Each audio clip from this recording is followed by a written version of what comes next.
Okay, good morning to all students. Today we were discussing our second lesson, the end of bipolarity. जो द्वैतवाद था उसका अंत कैसे हुआ था, या जो सोवियत संगठन था उसका विघटन कैसे हुआ था, ये कर रहे थे इस लेसन में। अब हम पढ़ेंगे what was the Soviet system. जो सोवियत संघ है, यूएसएसआर था, उसके बारे में पढ़ेंगे कि वो क्या था। The union of Soviet Socialist Republic USSR came into being after Socialist Revolution in Russia 1917। जो ये सोवियत संघ बना था ये 1917 में बना था, जो रशियन रिवॉल्यूशन आई थी उसके बाद से। The revolution was inspired by the ideal of socialism. ये रिवॉल्यूशन क्यों आई थी, ये क्रांति क्यों आई थी? ये आई थी समाजवाद को लेके, समाजवाद लाने के लिए। सोशलिज्म इसका आइडल था, ठीक। तो इस आइडिया से लेके आई थी कि सब कुछ चेंज करेंगे, समाजवाद लेके आएंगे, क्योंकि इससे पहले जो कैपिटलिज्म था, an oppose of capitalism, capitalism का अपोजिट था ये, ठीक है। कैपिटलिज्म में क्या होता है, totally 99% was given market forces such a demand and supply. जो सब कुछ है, जितने भी बिजनेस होते हैं वो सारे मार्केट फोर्सेज के हाथ में होते हैं, जो डिमांड और सप्लाई के हिसाब से प्राइस तय होते हैं।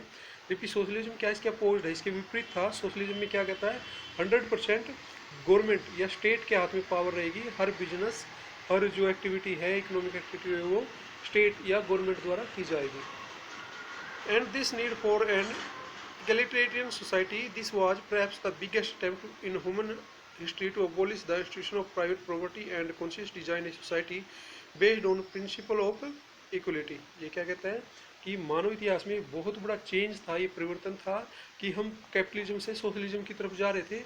लोगों का एक परिवर्तन था कि जो भी कार्य है वो स्टेट द्वारा किए जाएंगे, गवर्नमेंट द्वारा किए जाएंगे, और जितने भी ये प्राइवेट प्रॉपर्टी है या conscious design of society institutions हैं, ये इनको अबोलिश किया जाता था, ठीक है। अबोलिश मीन्स इनको चेंज करके स्टेट गवर्नमेंट के अंडर में लाया जा रहा था। In doing so the makers of the Soviet system gave primacy to the states and the institutions of the party. The Soviet political system centered around the Communist Party and no other political party or opposition was allowed। देखो इसने क्या कहा कि इसके अंदर क्या होएगा, जो गवर्नमेंट होएगी पूरी स्टेट की, स्टेट का मतलब एक राज्य नहीं बल्कि पूरे देश है जो, ठीक है। पहले ये ध्यान से सुने, जैसे इंडिया है उसके अंदर स्टेट से मिलके कंट्री बनता है, जबकि वेस्टर्न फिलोसफी क्या कहती है, वेस्टर्न थ्योरी क्या कहती है, बहुत सारे देशों से मिलके जो स्टेट बनता है उसको राज्य कहा जाता है या स्टेट कहा जाता है। जैसे सोवियत संघ है, यूएसएसआर है, ठीक, या यूएस है। तो जो स्टेट है उसी की पावर चलेगी, सभी देशों पे लागू होंगे रूल रेगुलेशन। अब इसमें क्या कहा, after the second world war the east European countries that the Soviet army had liberated from the fascist forces came under the control of USSR. Second world war के बाद क्या हो गया था, जितनी भी जैसे अलग अलग आर्मी थी वो यूएसएसआर के अंडर में आ गई। The political need of economic system of all these countries were modelled after the USSR. This group of countries was called second world.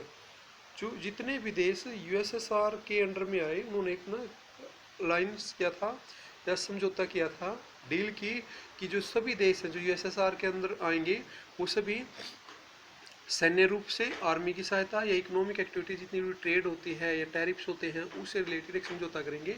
यदि कोई इन देशों पे कोई राइवल्स, ठीक है, इंडिविजुअल राइवल्स, जो इंडिविजुअल या व्यक्तिगत रूप से जो कोई इनका आर्मी, जो दुश्मन कंट्रीज है इनके या दुश्मन आर्मी है वो उन पर अटैक करती है, तो ये सभी देश आपस में सहयोग करेंगे।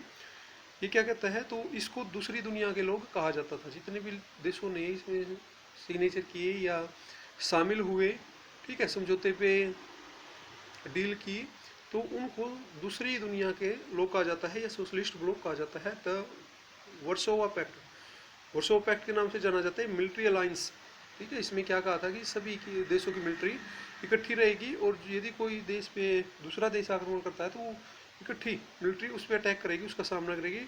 हेल्ड देम टुगेदर, सभी देशों की मिलिट्री इकट्ठी हुई। The USSR was the leader of the block, और जितने भी ब्लॉक के अंदर ये कंट्री थे उनका जो हेड था वो यूएसएसआर था। The Soviet union become a great power after the second world war. तो सेकेंड वर्ल्ड वॉर के बाद जो यूएसएसआर है, जो ब्लॉक बना, उसके अंदर बहुत सारे देश शामिल हुए, वेस्टर्न कंट्रीज भी उसके अंदर शामिल थी। तो सब ने उस अलायंस पे, आर्मी अलायंस पे साइन किए, इकोनॉमिक अलायंस पे साइन किए, इकट्ठे हुए और ब्लॉक बनाया। उन देशों की वजह से जो सोवियत संघ है, सोवियत यूनियन है, वो एक पावर के रूप में आया। The Soviet economy was then more developed.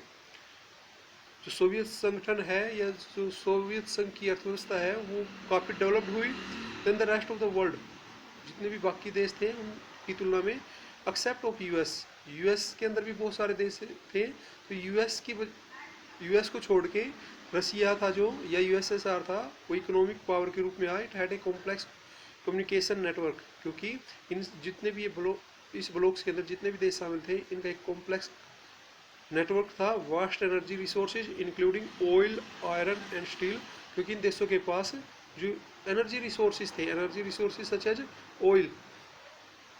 Oil, iron and steel, machinery production and a transport sector that connected its remotest area with efficiency। efficiency होती है कार्यकुशलता। इन देशों के पास वो सारी चीज़ें थी, एनर्जी रिसोर्स थे, जैसे ऑयल थे, स्टील थे, या मशीनरी प्रोडक्शन था, ट्रांसपोर्टेशन था। तो इसकी वजह से रिमोटेस्ट एरिया होता है जहाँ जाना मुश्किल होता है, लेकिन वहाँ पे भी रिसोर्सेज को पहुँचाया और अर्थव्यवस्था ने तेज गति से ग्रोथ की। It had a domestic consumer industry. इसमें क्या था, डोमेस्टिक कंज्यूमर इंडस्ट्री थी। इसका मतलब क्या, कंज्यूमर में मिले इनको जो घरेलू डोमेस्टिक कंज्यूमर होते हैं। And produced everything from pins to cars. और इन्होंने क्या किया, सभी देशों ने मिलकर जैसे डेवलपमेंट किया, पिन से लेके कार तक बनानी शुरू की। दो there quality did not match that of the western capitalist country. यद्यपि इन देशों की जो क्वालिटी थी वो यूएस के मुकाबले बहुत कम थी, फिर भी इन्होंने हर चीज़ का अंदर प्रोडक्शन किया, प्रोडक्शन एक्टिविटी स्टार्ट की। The Soviet state insured A minimum standard of living for all citizens. अब इसमें क्या कहा, जैसे इन्होंने सोशलिज्म अपनाया तो गवर्नमेंट ने रिस्पॉन्सिबिलिटी ली, गवर्नमेंट की जिम्मेवारी बनी क्या, लिविंग फॉर ऑल सिटीजन्स, की जितने भी सिटीजन्स हैं इसके यूएसएसआर के, उनको गवर्नमेंट क्या देगी, subsidy, basic necessity including health, education, child care and other welfare scheme. तो गवर्नमेंट की जिम्मेवार थी कि सभी सिटीजन्स के लिए शिक्षा का, ठीक, चाइल्ड केयर का, हेल्थ से रिलेटेड या सब्सिडी, बेसिक नेसेसिटी से रिलेटेड, इन सब का ध्यान रखेगी। देयर वाज नो अनएम्प्लॉयमेंट, कोई बेरोजगार नहीं था, क्योंकि सब कुछ स्टेट ने अपने अंडर में लिया हुआ था, सब कुछ गवर्नमेंट था। State ownership was the dominant form of ownership. जो स्टेट ओनरशिप थी, इसका मतलब क्या, सब कुछ गवर्नमेंट ही रूल रेगुलेशन बनाएगी और लागू करेगी। Land and productive assets were owned and controlled by the Soviet state. ये स्पेशल फीचर्स थी कि जितने भी रिसोर्सेज होंगे वो ओन मतलब तो जो उनका मालिक होएगा या कंट्रोल्ड, जो नियंत्रण रखा जाएगा उनके ऊपर, वो सिर्फ गवर्नमेंट के द्वारा रखा जाएगा। इसका मतलब गवर्नमेंट के सारे रूल रेगुलेशन चलेंगे, सारे रिसोर्सेज पे अधिकार गवर्नमेंट का रहेगा और जो कंट्रोल होएगा वो भी गवर्नमेंट ही करेगी।